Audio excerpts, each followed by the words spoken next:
i35equipment.com. Today we're going to be doing a walk-around comparison side by side of these two competitive 36-inch hydraulic walk-behind trenchers. The first is the Vermeer RTX 250. The other is the Ditchwitch C24X.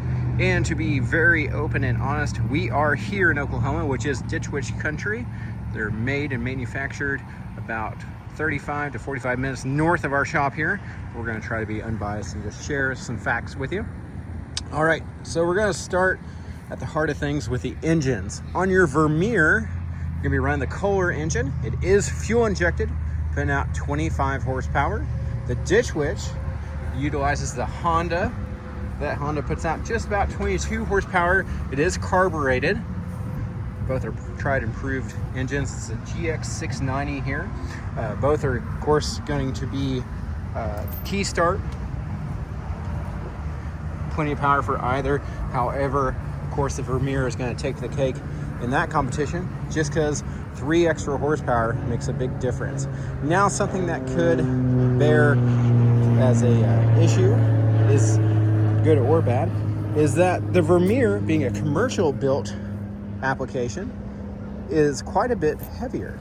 This machine, with all the fluids and everything in it, is going to weigh closer to about 1,800 pounds. While the Ditchwitch is going to come in about 200 to 300 pounds less. Again, they're both 36-inch max digging depth. Something else you'll notice is that on the Ditchwitch, it's fully enclosed on top and side here on where your gear or your cog for your trencher mechanism and chain and bar. That's going to be fully enclosed by metal. Here you can see it's fully enclosed on the side on the Vermeer. However, it uses the rubber, which is flexible, which is fine, nothing wrong with that, just a little bit different. Your auger wheel is going to be covered by the rubber mat, and over here your auger wheel is not really covered, but on the back it's going to be metal, just like on the Vermeer.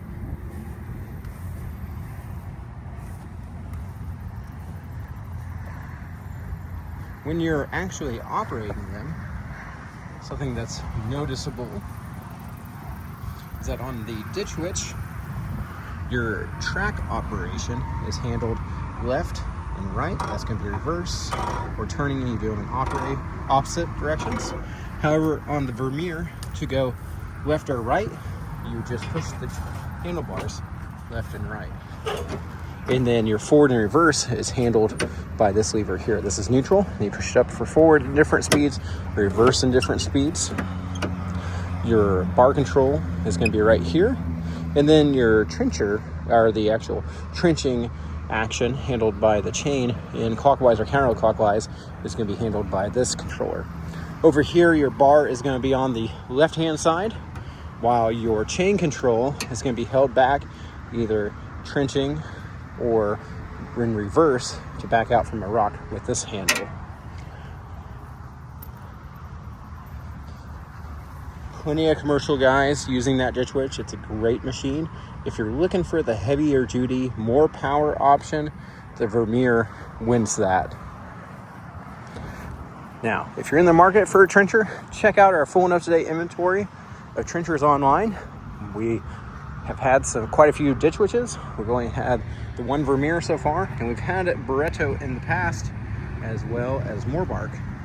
You know, I see, like I said, full and up-to-date inventory. What's available online at i35equipment.com. If you'd like a hauling quote, we do send equipment out of the country, so getting it shipped to you should not be an issue at all. We send them all the way to the West Coast and the East Coast.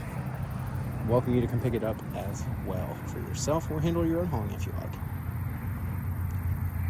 Appreciate you taking time to watch, and hope you have a wonderful day.